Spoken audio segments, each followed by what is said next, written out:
Okay, hi there. Welcome to an industry profile. We take a market and look at some economic aspects of it. Hopefully a useful case study ahead of your theory and applied papers. This time let's take a look at the market for streaming services, video on demand. And it's certainly a fast-growing industry. As this chart shows, if you combine pay-per-view, video download revenues and video streaming, which is the bulk of revenues, the industry has gone in 2017 from an industry worth probably, 1.8, 1.9 billion to a business that's worth over 6 billion in 2023, well above 6 billion. And who knows, that growth will continue to expand. So video on demand has become one of the hot topics in cinema and entertainment industries. Here are some of the key players. I guess we can make an informed guess that this is an oligopoly, a market dominated by some big scale businesses. There are some smaller stream providers, of course, but I picked out four here: Amazon Prime, Netflix, Disney Plus, and Apple TV Plus. Sky Store, of course, also providing streamed content that you can rent. Notice here that prices are not massively different. They're fairly similar. Prime Video $5.99, Disney Plus basic subscription $7.99, the basic Netflix $6.99, and so on and so forth. Often, of course, they use 99p to act as a little psychological prompt there if it's just below £6 or below £5. Critically, of course, what we have here is good examples of both price discrimination and product differentiation.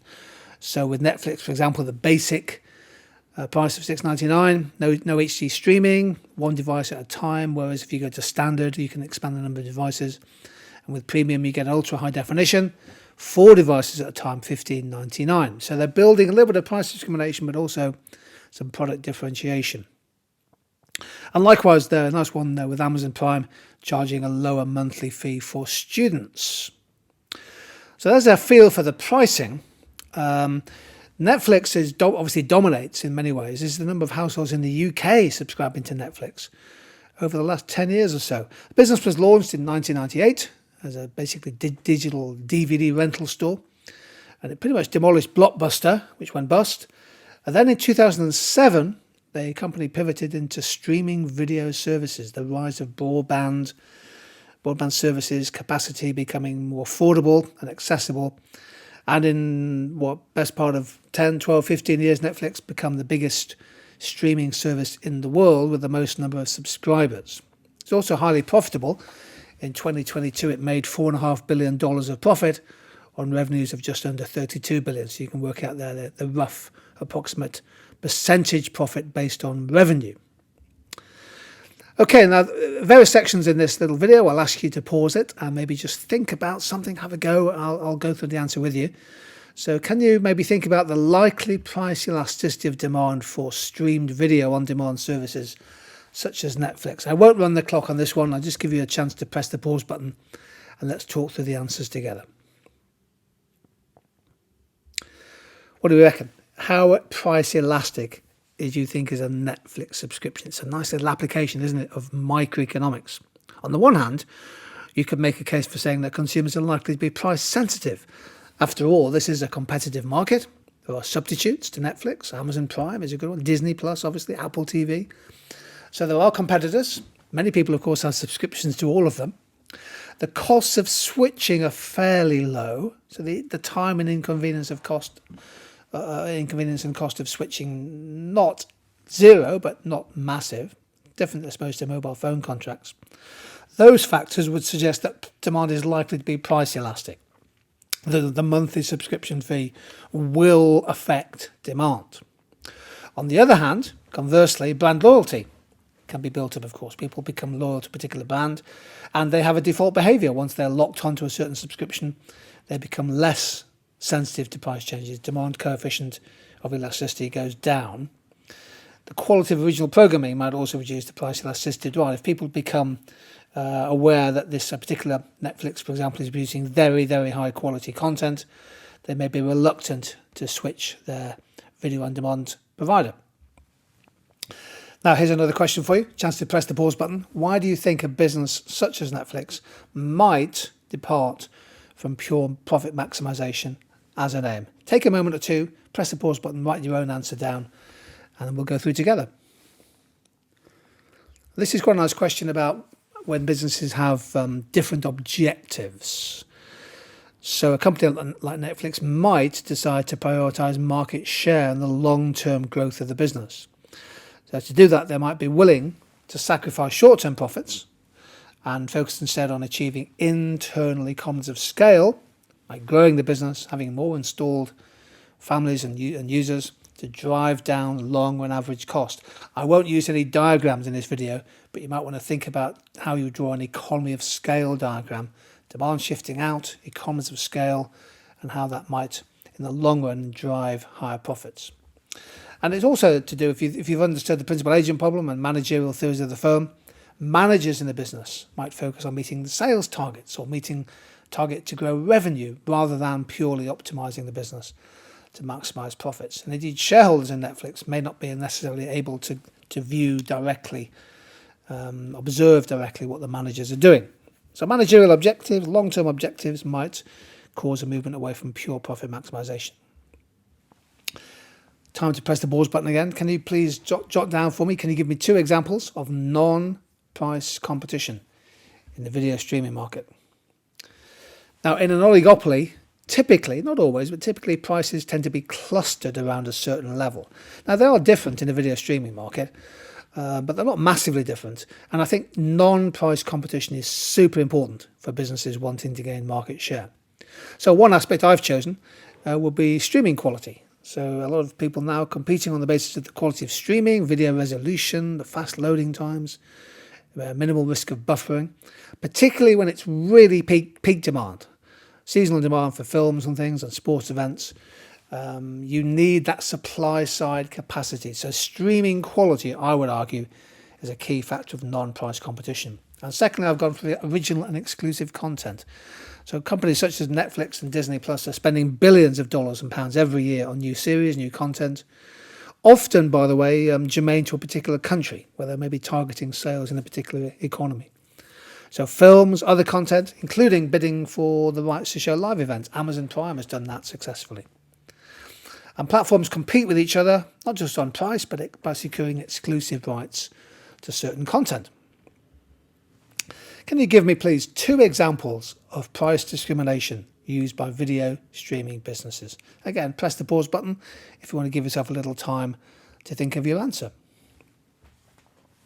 So price discrimination, of course, is the practice of selling the same product to different consumers for different prices. One example, we already mentioned, didn't we, that Amazon Prime has a half price offer for students. Family plans. So many streaming platforms offer a discounted price per month for students. I think because students have lower incomes, they're more price sensitive. And family plans allow multiple users to access the service with one subscription. And by the way, getting families subscribed is a good way of driving your market share, particularly if you deprive a rival of a subscription. And some video on-demand companies are now pricing by country. So they might base it on things like GNI per capita. They might charge for the same film, the same content, a lower price in a country which is relatively poorer, a higher price in countries where income per capita is higher. Or the strength of competition might vary between countries or regions, and that can affect the pricing. Some broadband providers, and this is definitely worth adding to your notes, I think, are now offering social tariffs. A good example of this is BT. So if you're unemployed or if you're on income support, universal credit, then you can apply for a social tariff, which means you can get your broadband services quite a little bit cheaper. And this is price discrimination. You're getting the same broadband, but you're on a different income, different economic circumstance. And BT are offering that. I think Sky do something similar as a way of improving affordability. So social broadband, social tariffs, really, really good example of price discrimination there. Here's a chance to write something for 60 seconds. Can you please comment on the fixed and variable costs for a growing business such as Netflix? Think about the nature of cost, particularly for this kind of business that's heavily based on the network and the content it provides. Well, what have I written? I've said that the server-side infrastructure that Netflix has built is highly scalable. So with Netflix, it's a service provider, it's a content provider, video streamer. So the heart of their business is having enough server-side infrastructure and systems to be able to serve up videos on demand. Now, the fixed costs of this are really high, whereas the marginal cost of adding an extra family, an extra student, extra user, and then streaming content is low.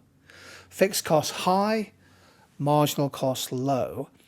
The main variable cost is probably just paying for the bandwidth just for streaming content, and obviously some royalty fees may be built into there as well. Well, Netflix has monopoly power. It's got buying power when buying bandwidth from internet service providers. So this is a business where the ratio of fixed to variable cost is very high, and therefore it's a reason why economies of scale matter. If you can achieve big scale economies, if you can have millions of subscribers, the fixed cost per subscriber comes down, and that helps the business. Back to you, if you're staying with me. Can you give me 2 examples, please, of internal economies of scale that a business such as Netflix might be able to achieve? Have a go. What do we think? Internal, the growth of the business itself. Well, I've suggested 2. One is monopoly power, purchasing economies of scale. So Netflix is a big business, huge pockets, and it can negotiate good deals with content creators, studios, distributors and things. So they can get good deals on renting out studio space. And by spreading the cost of content acquisition over millions of users, that brings down the cost per user. And Netflix has the potential to vertically integrate. So they can buy up film studios and things to allow it to produce their content in-house to lower their costs. And then really importantly on the supply side, you need huge server-side infrastructure. You need huge networks and data centers to be able to manage this customer pool. Well, of course, that's a big fixed cost. They can invest in latest technologies to increase capacity and speed, and that brings down the unit cost. Almost there. Can you think of 2 ways in which the expansion of stream video on demand, or VOD, has affected the UK's cinema industry? This is quite an interesting question.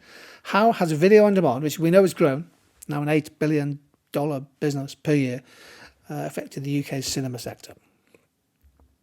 Well, on the one hand, it's really changed behaviour. There's quite some evidence, for example, now that people are buying alternative home entertainment systems, perhaps more likely to binge watch a series or a film at home rather than going to the cinema.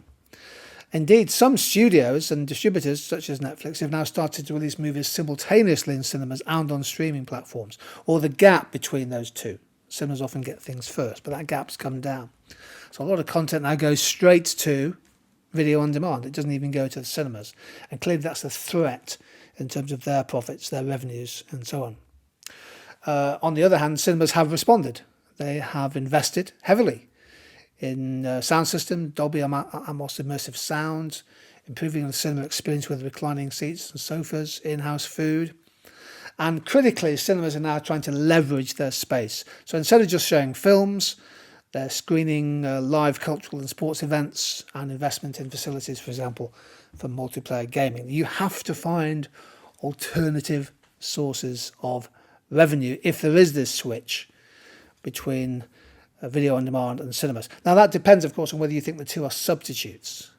Some people argue that there's almost a complementary relationship. People go to the cinema for a different reason than they would stay at home to watch a Netflix binge series. Very quickly, a bit of data, a bit of background for you. Netflix launched in 1998, a DVD by mail. Then they bought the streaming in 2007. You can see the growth of the business. They then separated their streaming and DVD business in 2011. And now they're a $32 billion business.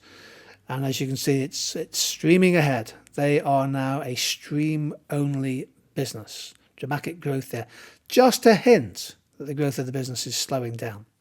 But did you know that Netflix is responsible for 15% of global internet traffic, according to the latest Standvine Global Internet Phenomena Report?